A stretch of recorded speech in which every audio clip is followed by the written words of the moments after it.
আল্লাহ নবী মুহাম্মদুর রাসূলুল্লাহ সাল্লাল্লাহু আলাইহি ওয়াসাল্লামের রওজা মুবারক যে শহরে আল্লাহ রাব্বুল আলামিন কখনো বরকতকে তুলে নেবেন না, সর্বদা বরকত দিয়ে রাখছেন। পৃথিবীর বুকে যে জিনিস কোনো জায়গায় না থাকে সেই জিনিস আল্লাহ রাব্বুল আলামিন মক্কা মদিনাতে দিয়ে দিয়েছেন। এত সুখ, এত সুন্দর পরিবেশ, সমস্ত নিয়ামতে ভরা এই জায়গা থেকেও মানুষজন চলে যাবে, তারা এখানে থাকতে চাইবে না। নবীজির রওজা মুবারকে সালাম দেওয়ার মতো কোনো লোক থাকবে না যে আল্লাহ নবী মুহাম্মদুর রাসূলুল্লাহ সাল্লাল্লাহু আলাইহি সাল্লামের রওজাতে যা কি দিবে, সালাম দিবে, এরকম লোক থাকবে না। কঠিন একটা পরিস্থিতি হবে। আল্লাহ নবী হাদিসের মধ্যে বলেন যে 3 জায়গা থেকে লোকেরা মদিনাতে আসবে আর তাদের সাথে মদিনার লোকেরা তাদের সাথে চলে যাবে।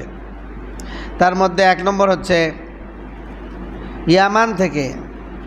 আল্লাহ নবী বলেন তুফতাহুল ইয়ামান ফায়াতি কওমুন ইউবিসুনা ফায়াতাহাম্মালুনা বিআহলিহিম ওয়া মান আতাআহুম ওয়াল মাদিনাতু খায়রুল লাহুম লাউ কানু ইয়ালামুন। আল্লাহ নবী বলেন যে তিন জায়গা থেকে আসবে, যে তাদের মধ্যে প্রথম জায়গা হচ্ছে ইয়ামান।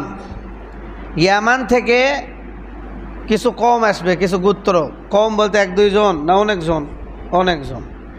তো একটা কম ইয়ামান থেকে আসবে। তারা ইয়ামান থেকে মদিনাতে আসার পরে তাদের তাদের পরিবারকে তারা তো নিয়ে যাবে, এই সাথে তাদের অনুসরণ যারা করবে, তাদের কথা যারা মানবে, তাদের কথা যারা মেনে নেবে, তাদের অনুসরণ যারা করবে, এদেরকেও মদিনা থেকে নিয়ে যাবে সাথে। আল্লাহ নবী বলে খায়রুল লাহুম লাউ কানু ইয়ালামুন। তারা যদি জানতো যে তাদের মদিনা থেকে যাওয়াটা তাদের জন্য শুভ হবে না, তাহলে উচিত হতো তারা যেন মদিনা থেকে না যায়, মদিনায় থাকে, কিন্তু তারা মদিনা থেকে চলে যাবে। এখানে বলছে যে ইয়ামান থেকে কিছু কওম আসে, তাদের পরিবার সহ নিয়ে যাবে। তাহলে বোঝা যাচ্ছে যে যারা ইয়ামান থেকে যে কওমরা আসবে তারা কি ইয়ামানের প্রবাসী, মানে ইয়ামানে বসবাস করে, নাকি মদিনাতেই বসবাস করতো কিন্তু ইয়ামানে থাকতো, পরবর্তীতে এসে নিজের পরিবারদেরকে কি করবে, নিয়ে যাবে। এই পরিবারকে যখন নিয়ে যাবে, সাথে সাথে তার আত্মীয় স্বজন বা তার বন্ধু বান্ধব বা তাদের কথা যারা মানবে, তাদের অনুসরণ করবে, এমন কিছু লোককেও তারা কি করবে, ইয়ামানে নিয়ে চলে যাবে। এরপর আল্লাহ নবী বলেন যে এরপরে তুফতাহু শাম, মুসলমানরা শামকেও কি করবে, শামকেও বিজয় অর্জন করবে, শামেও বিজয় অর্জন করবে। শাম বলতে তো আমরা এর আগে শুনছি আলোচনায় যে শাম এটা ঐতিহাসিক একটা স্থান, কিন্তু নির্দিষ্ট কোনো দেশ নয়। তখন ওই সময় শাম বলতে নির্দিষ্ট একটা এলাকা বুঝাইতো, দেশ না, কারণ সেই সময় তো দেশ ছিল না। শাম বলতে যেমন লেবানন, ফিলিস্তিন, তারপর সিরিয়া, এইরকম কয়েকটা দেশ মিলে হচ্ছে শাম, যেটা বর্তমানে ভাগ হয়ে গেছে। ফিলিস্তিন, তারপরে আপনার সিরিয়া, এগুলি মিলে শাম। তো এই শাম থেকে কিছু কম আসবে, আবার আসার পরে ইউবিসুনা ফায়াতাহাম্মালুনা বিআহলিহিম ওয়া মান আতাআহুম, এরপরে তারাও তাদের পরিবারকে নিয়ে চলে যাবে, শামে যাবে, এবং তাদের সাথে যারা অনুসরণ করবে, তাদেরকে যারা ইতাআত করবে, এদেরকেও তারা তাদের সাথে নিয়ে চলে যাবে। তারা কেউ সিরিয়াতে যাবে, কেউ ফিলিস্তিনে যাবে, কেউ লেবাননে যাবে। তো শামে যায় তারা বসবাস শুরু করবে। আল্লাহ নবী বলে ওয়াল মাদিনাতু খায়রুল লাহুম, অথচ মদিনাটাই তাদের জন্য সব থেকে ভালো ছিল। লাউ কানু ইয়ালামুন, যদি তারা জানতো, তাদের জন্য মদিনাটাই সব থেকে ভালো ছিল, কিন্তু তারা মদিনায় থাকবে না, চলে যাবে। ওয়া তুফতাহুল ইরাক, 3 নম্বরে ইরাক বিজয় হবে। ইরাক কি হবে, বিজয় হবে। ফায়াতি কওমুন, আবার ওই ইরাক থেকেও কিছু কওম আসবে মদিনাতে, তারাও তাদের পরিবারকে নিয়ে যাবে, সাথে আরও মদিনার মানুষদেরকে নিয়ে যাবে। তাহলে কয় দেশ থেকে লোকেরা কয় দেশে নিয়ে যাবে, 3 দেশ থেকে আসবে, 3 দেশে মদিনার মানুষ চলে যাবে। একটা হচ্ছে ইয়ামান, আর একটা হচ্ছে শাম, আর একটা হচ্ছে কি ইরাক। 3টাই মুসলিম কান্ট্রি। এজন্য মদিনার মুসলমানরা ওইদিকে চলে যাবে। তো যখন এইভাবে চলে যাবে তো মদিনা তো কী হয়ে যাবে? ফাঁকা হয়ে যাবে। কেমন ফাঁকা হবে? এরকম মানুষ যেতে যেতে কেমন ফাঁকা হবে আল্লাহ নবী সেটার আলোচনাও একটা হাদিসের মধ্যে বর্ণনা করলেন। আন আবি হুরায়রা রাদিয়াল্লাহু তাআলা আনহু قال سمعت رسول الله صلى الله عليه وسلم হযরত আবু হুরায়রা রাদিয়াল্লাহু তাআলা বলেন আমি নবী করিম সাল্লাল্লাহু আলাইহি কাছ থেকে শুনছি, হযরত মুহাম্মদ রাসূলুল্লাহ সাল্লাল্লাহু আলাইহি সাল্লামের কাছ থেকে আমি শুনছি, ইয়াকুলু তাতরুকুনাল মাদিনাতা আলা খায়রি মা কানাত লা ইয়াগশাহা ইল্লা আল আওয়াফি, যে হে আমার সাহাবা একরাম, তোমরা তো এখন মদিনাটাকে সুন্দর বসবাসের যোগ্য উত্তম এইরকম একটা সুন্দর পরিবেশে তোমরা রেখে যাচ্ছ। মানে তোমরা যখন মারা যাবা যে অবস্থায় মদিনা হবে সুন্দর, মদিনা বসবাসের যোগ্য হবে, মদিনাতে সবাই বসবাস করার জন্য চাইবে, মদিনার পরিবেশ হবে সব থেকে সুন্দর, এইরকম সুন্দর মদিনা ছুঁয়ে তোমরা মারা যাবা। কিন্তু এমন একটা অবস্থা আসবে যে এই মদিনাতে ওয়াহশি মানে হিংস্র প্রাণী, হিংস্র পশু পাখি, এই হিংস্র জানোয়ার পশু পাখি ছাড়া আর কোনো কিছু খুঁজে পাওয়া যাবে না। নাউজুবিল্লাহ। তাহলে মদিনা শহর কি হয়ে যাবে? আফ্রিকার জঙ্গল হয়ে যাবে। কি কথা? আচ্ছা, এই হাদিসটা বুখারী শরীফের হাদিস, তাহলে তো আরও বেশি কঠিন। বুখারী শরীফের হাদিস, সহিহুল বুখারীর হাদিস, তাহলে আরও বেশি পাকা হাদিস, মানে যেখানে আর কোনো সন্দেহই থাকতেছে না বা সনদের দিকে দুর্বল হতে পারে এরকম কোনো সন্দেহ নাই। এরকম একটা বুখারীর হাদিস, সেখানে আল্লাহ নবী বলতেছে যে মদিনা থেকে মানুষ যাইতে যাইতে এমন অবস্থা হবে যে তোমরা যে অবস্থায় মদিনাকে রেখে যাচ্ছ এত সুন্দর পরিবেশ, কিন্তু এমন এক সময় আসবে যে সময়ে মদিনাতে শুধু পশু, তাও ভালো পশু না, হিংস্র, যেগুলি মানুষ খায়, অন্য প্রাণীদেরকে খায়, এরকম হিংস্র জানোয়ার, এরকম হিংস্র পশু পাখি, এদের ছাড়া অন্য কেউ মদিনাতে পাওয়া যাবে না, বসবাস করা যাবে না। তো কেমন হবে সেটাও আল্লাহ নবী ভেঙে দিলেন।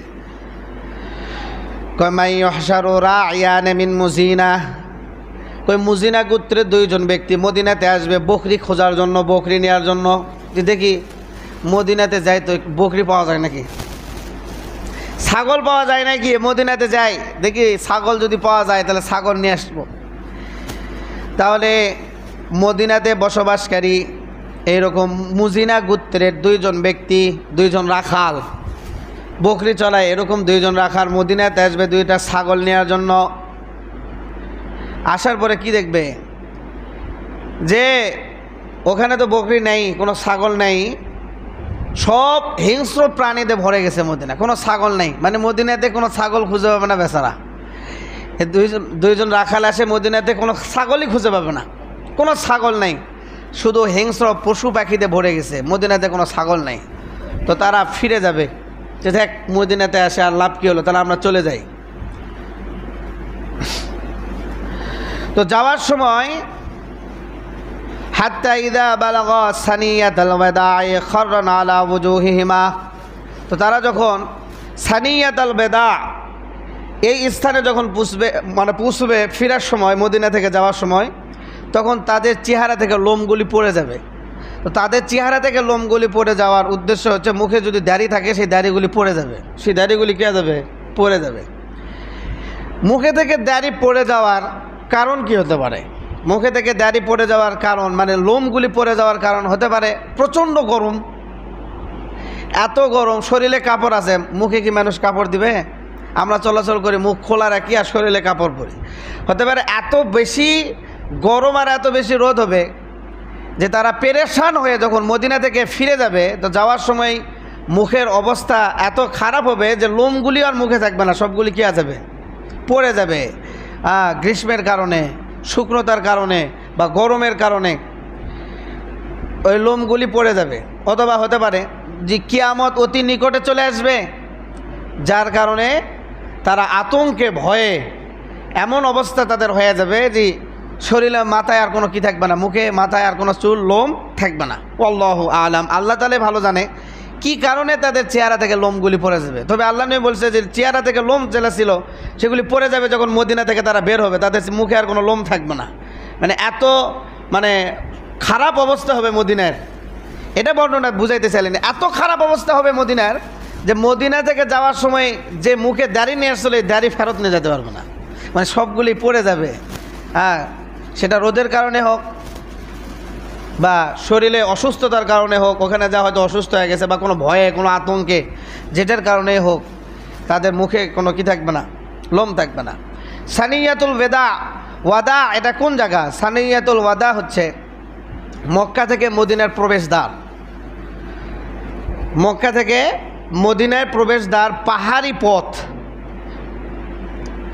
সানিয়াতুন মানে হচ্ছে উঁচু পাহাড়, আল ওয়াদা হচ্ছে স্বাগতম বা বিদায় জানানোর স্থান।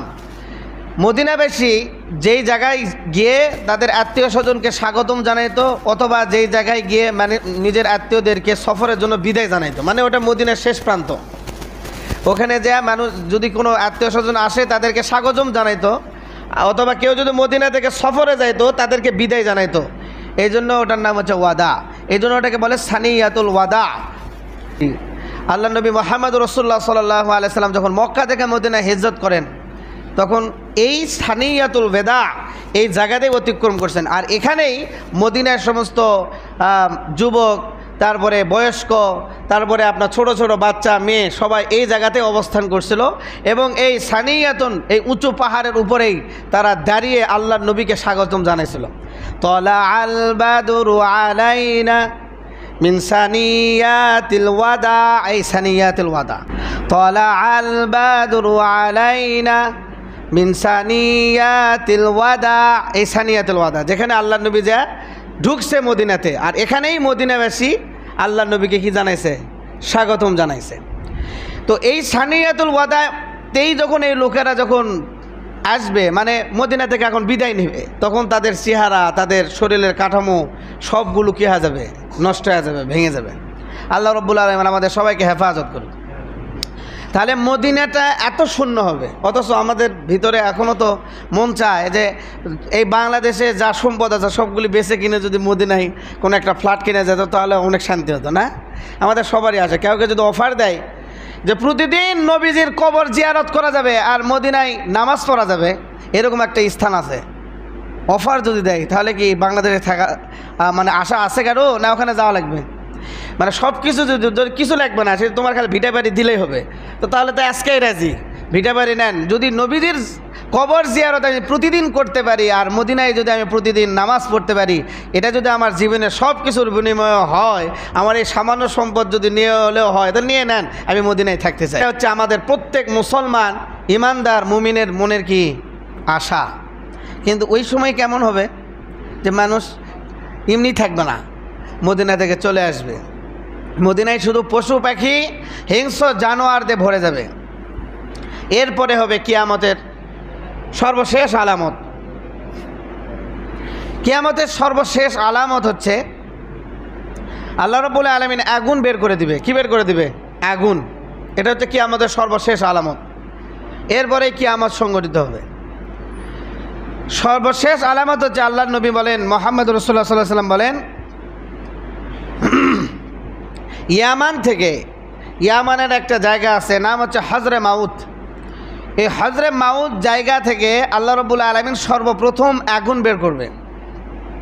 এই আগুনটা এত ভয়ানক আর এত প্রখর হবে যে আগুন পৃথিবীর চতুর্দিকে ঘেরাও করে নেবে। ঘেরাও করে নিয়ে মানুষদেরকে হাঁকাবে, মানুষদেরকে খেদাবে। মানে আপনি এখানে বসে থাকবেন, এখানে যদি আগুন আসে তাহলে আপনি আরেকটু সরে যাবেন না? আবার ওখানে সরে গেলেন, ওখানে আবার আগুন যাবে, আপনি আরেকটু সরে যাবেন।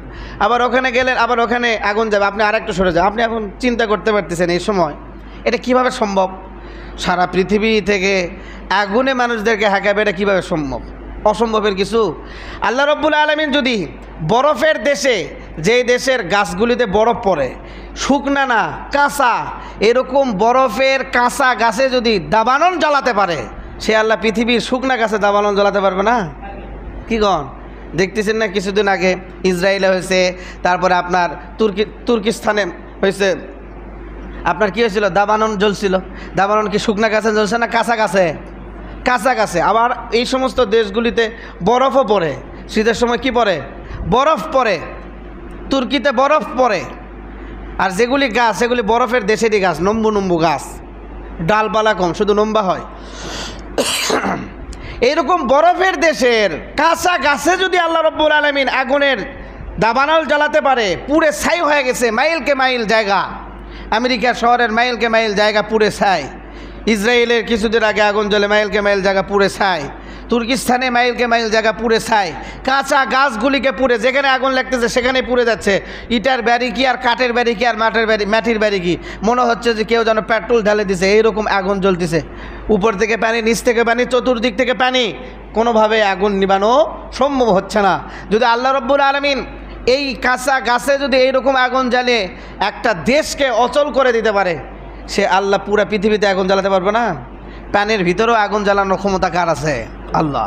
তো আল্লাহ রব্বুল আলামিন কিয়ামতের শেষ আলামত বের করবেন আগুন, আগুন দিয়ে তাদেরকে ধাবড়ানো হবে। এখন প্রশ্ন হতে পারে যে এত কিছু থাকতে আগুন দিয়ে ধাবড়াবে কেন? কারণ আগুনই হচ্ছে তাদের সর্বশেষ পরিণতি। কারণ ওই সময় যারা দুনিয়াতে থাকবে তার একটাও ভালো না, সবগুলি কি খারাপ। মানে কিয়ামত তো হবে ভালো মানুষের উপর না, কিয়ামত হবে কাদের উপর? খারাপের উপর। বেঈমান, যারা মুশরিক, যারা আল্লাহকে মানে না, দুনিয়াতে নাফরমানি করছে, অত্যাচার করে বেড়াইছে, জুলুম করছে, সর্বপ্রকার গুনাহ করছে, এমন ব্যক্তিদের উপর কিয়ামত হবে। আল্লাহ বলনেওয়ালা একজনও জমিনে বেঁচে থাকা অবস্থায় আল্লাহ রাব্বুল আলামিন কিয়ামত দিবেন না। তাহলে যারা দুনিয়াতে ওই সময় আছে সবাই কি জাহান্নামী না জান্নাতি? জাহান্নামী। তো জাহান্নামীদেরকে মিষ্টি দিয়ে আপ্যায়ন করবে না আগুন দিয়ে আপ্যায়ন করবে? যেটা যেই জায়গায় যাবে সেটা তো সেই জায়গাতেই নেবে। কারণ জাহান্নামের মেন খাবারই হচ্ছে আগুন, এই জন্য তাদেরকেও আগুন দিয়ে আপ্যায়ন করা হবে। পৃথিবীর চতুর্দিক থেকে আগুন দিয়ে তাদেরকে হাঁকানো হবে, তাদেরকে খেদানো হবে, খেদে খেদে হাঁকিয়ে হাঁকিয়ে তাদেরকে হাসরের ময়দানে জামায়াত করা হবে। আর হাসরের ময়দানের প্রথম ঘাঁটি হবে ইয়ামান। হাসরের ময়দানে প্রথম ঘাঁটি হবে কোথায়? ইয়ামান। এখন এই হাজরে মাউত আন সালেম ইবনে আবদুল্লাহ, তিনি তিনার পিতা থেকে বর্ণনা করেন। তিনার পিতা বলেন, আমি রাসূলুল্লাহ সাল্লাল্লাহু আলাইহি সাল্লামকে বলতে শুনেছি, সাতাখরুজু নারুন মিন হাজরা মাউত আও মিন নাহরি বাহরি হাজরা মাউত ক্বাবলা ইয়াউমিল কিয়ামা তাহশুরুন নাস। আল্লাহ নবী বলে যে আল্লাহ রাব্বুল আলামিন হাজরে মাউত অথবা বাহরে হাজরা মাউত এই জায়গা থেকে আগুন বের করে মানুষদেরকে কিয়ামতের আগে বের করবে এবং মানুষদেরকে এক জায়গায় একত্রিত করবে। তো সাহাবা একরাম প্রশ্ন করলেন, ক্বালু ইয়া রাসূলুল্লাহ ফামা তা'মুরুনা ফাকালা আলাইকুম বিশাম। ইয়া রাসূলুল্লাহ, তখন আমরা কি করব? আমাদের জন্য আপনি একটু কিছু বলেন যে ওই সময় যদি আমরা থাকি তো আমরা কি করব? তাহলে তোমরা ইয়ামানে থাকো না, তোমরা কোথায় থাকবা? শামে থাকবা। কোথায়? শাম। তোমরা শামে থাকবা। ইয়ামান কোথায়?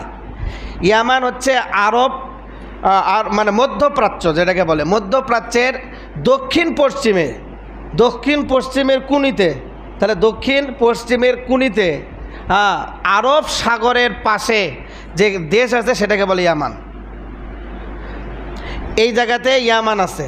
তাহলে এখানে থেকে হাসরের ময়দান শুরু হবে।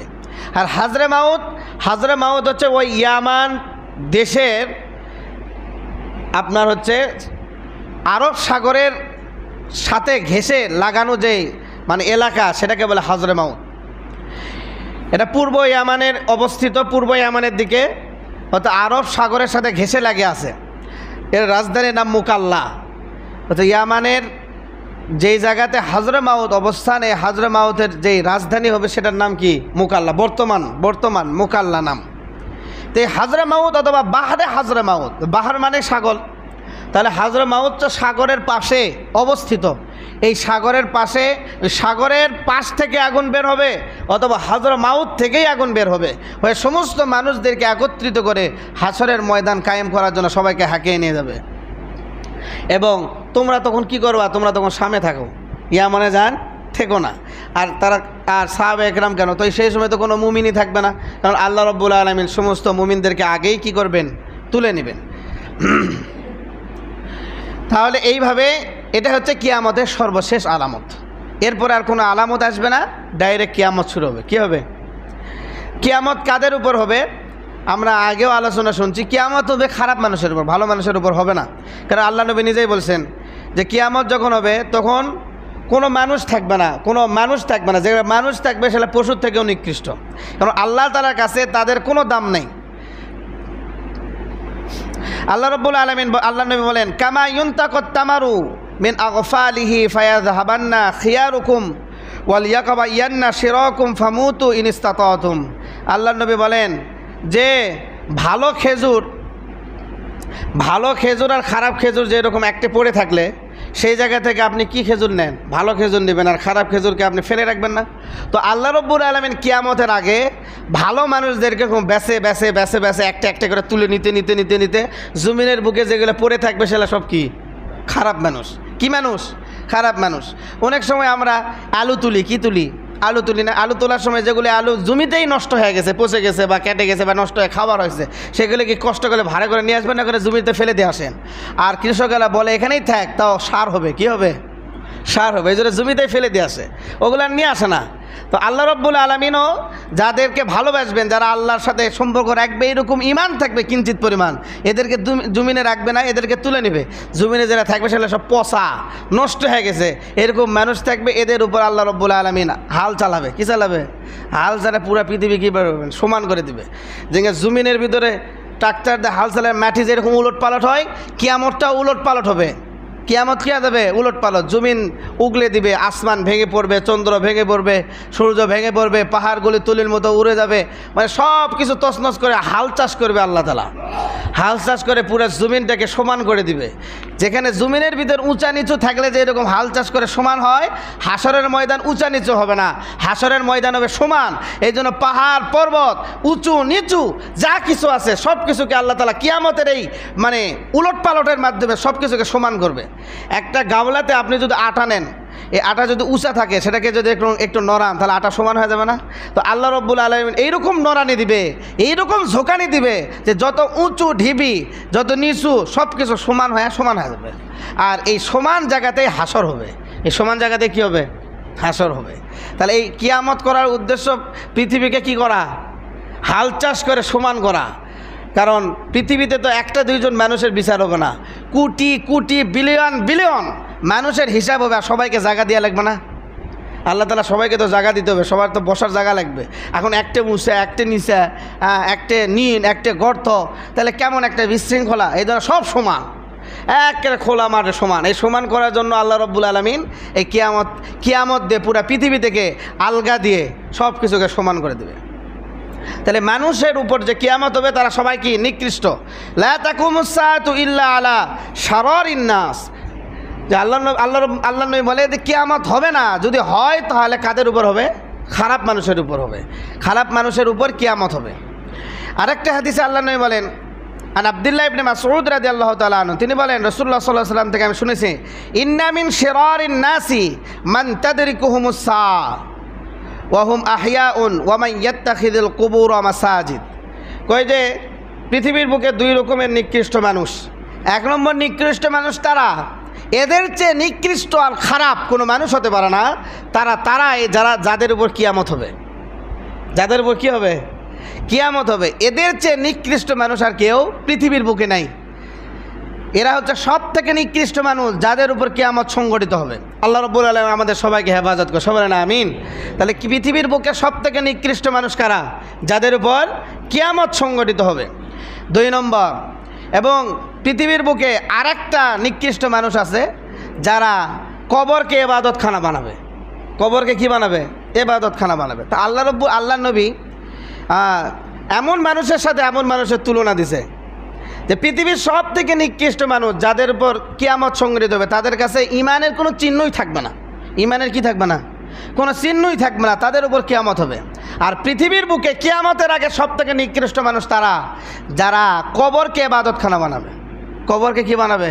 ইবাদতখানা বানাবে। তারা হচ্ছে পৃথিবীর বুকে সব থেকে নিকৃষ্ট মানুষ। তাহলে কিয়ামত যাদের উপর সংঘটিত হবে, তাদের ভিতরে যেমন ইমানের কোনো চিহ্ন নাই, ইমানের কোনো আলামত নাই, তারা যেমন বদ্দিন মুশরিক, যারা কবরকে ইবাদতখানা বানাবে, কবর পূজা করবে, তারাও কিয়ামত সংঘটিত হওয়া মানুষের মতো নিকৃষ্ট, বেঈমান এবং বদ্দিন। এখন বলেন আমাদের সমাজে আছে না নাই? আছে না? এখন তো কথা বলতে গেলে আরও তারাই সেনা। তারাই কি? সেনা। হ্যাঁ, তারাই এখন সেনা। কবরই কবর কি? কবরই। আল্লাহ নবী মুহাম্মদ রাসূলুল্লাহ সাল্লাল্লাহু আলাইহি ওয়াসাল্লাম বলে গেছেন যে তোমরা কবরকে সেজদা করিও না। লা তাত্তাখিদুল কুবুরু মাসাজিদুহা, তোমরা কবরকে সেজদার জায়গা বানায়ও না, ইবাদতের জায়গা বানায়ও না। কিন্তু বাংলাদেশে যত কবর আছে, মাজার আছে, প্রত্যেক মাজারে ইবাদত হয়। প্রত্যেক মাজারে কি হয়?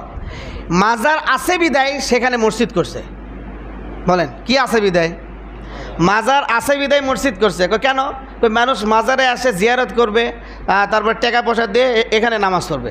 এখন এই মানুষগুলি, আমি আমার নিজের চোখে দেখা বলতেছি, এটা আমি মিথ্যা কথা বলতেছি না। আমি যখন চট্টগ্রাম পড়ালেখা করি, তখন চট্টগ্রাম বাংলাদেশের সবথেকে বেদাতের আখড়া হচ্ছে মাছ ভান্ডারী। আপনার নাম শুনছেন?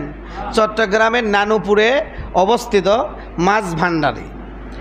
এই মাছ ভান্ডারীর যে পুকুর আছে, পুকুরের পানিকে তারা জমজমের পানির চেয়েও বেশি দামি মনে করে। নাউজুবিল্লাহ মিন যালিক। তারা মনে করে যে জমজমের পানি গায়ে মাখলে যা না হবে, এই মানে আপনার হচ্ছে কি মাছ ভান্ডারীর পুকুরের এই পানি গায়ে মাখলে তার থেকে বেশি কি হবে? ফজিলত হবে। কেউ যদি পরীক্ষা দিতে যায়, তাহলে মাছ ভান্ডারীর পুকুরে পানি পান করলে তার পরীক্ষায় পাস হবে। কারো বাচ্চা হচ্ছে না, ওই পানি পান করলে কি হবে? বাচ্চা হয়ে যাবে। মানে যত ওই পানির সাথে তে টুপি পরে, পাঞ্জাবি পরে কমই ছেলেবাসে মাছ ভান্ডারের ভিতরে ঢোকা যায় না, কারণ ঢুকতে দিবে না, ঢুকলে কী হবে? নিষেধ। তখন আমরা যারা ছাত্র পড়ালেখা করতেছি 8 বছর 9 বছর, আমাদের ভিতরে তো একটু হলেও মানে শুনতে শুনতে কান ঝালা ফেলা হয়ে গেছে যে বেদাত বেদাত, মাছ ভান্ডারি, মাজার পূজা, এটা কি জিনিস? তো এটা তো দেখতে হবে। এই জন্য মাঝে মাঝে আমরা ছাত্ররা কৌশল অবলম্বন করতাম, মানে ট্রাউজার এবং ক্যাপ পরে গেঞ্জি গাইতে যেতাম, মানে জুব্বা পাঞ্জাবি ছাড়া। জুব্বা পাঞ্জাবি পরে গেলে তারা ধরবে, তাদেরকে মানে আটকে দিবে, অত্যাচার করবে, বা কিছু কাছে থাকলে কেড়ে নেবে, জানে যে মাদ্রাসার ছাত্র। এই জন্য ক্যাপ পরে, তারপরে মানে ট্রাউজার অথবা গেঞ্জি পরে এখানে যেতে হতো। গেলে দেখবেন মাছ ভান্ডারের গেট থেকে শুরু হয়েছে গানের আসর, 2 লাইনে খালি সিডি। তখন তো নেটের যুগ ছিল না, তখন সিডির যুগ ছিল। তো সিডির ফিতাতে ভরা, শুধু গান ব্যস্তি তার সিডির ফিতা। মানুষ, মসজিদ তো অনেক দূর, মসজিদে যাওয়ার আগে কবর থেকে সেজদা শুরু হয়। নাউজুবিল্লাহ মিন যালিক। কোথা থেকে সেজদা শুরু হয়? কবর থেকে সেজদা শুরু হয়।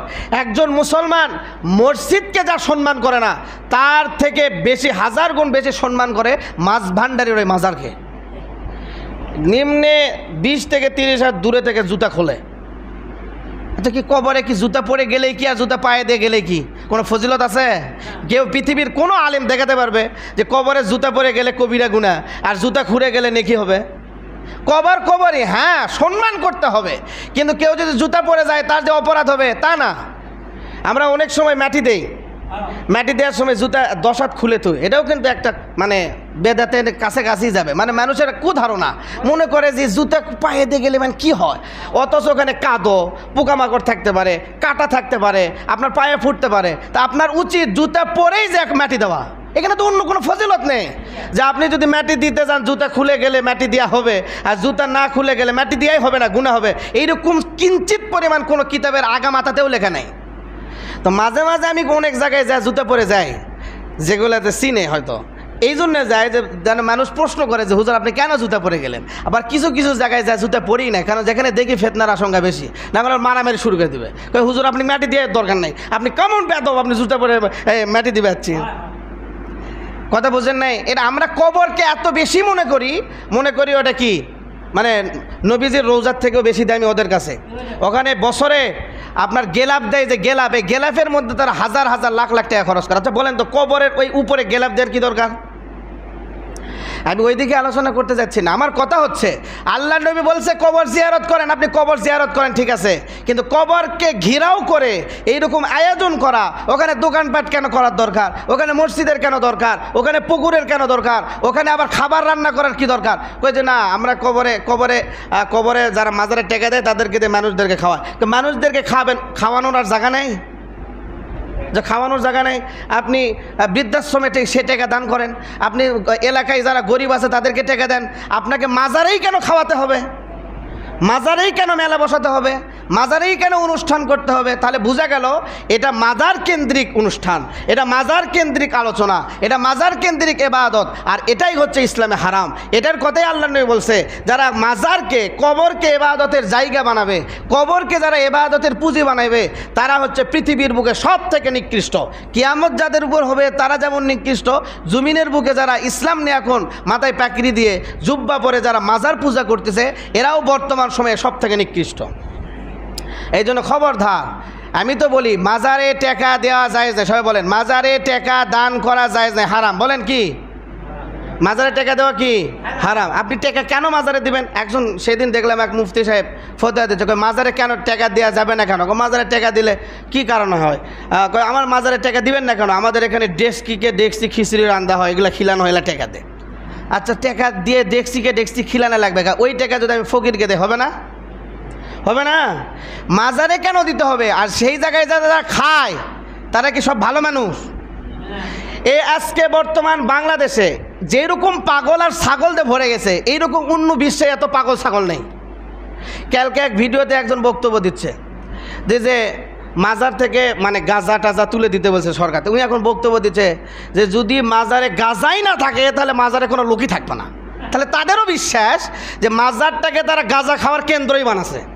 কথা বলছেন, তারাই নিজেরাই বলতেছে যে গাঁজা যদি না দেন তাহলে মাজারের লোকই থাকবে না, তাহলে মাজার কি করবেন? তাহলে মাজার থোয়া লাগবে না। মানে উনি গাঁজার পক্ষে কথা বলতেছে।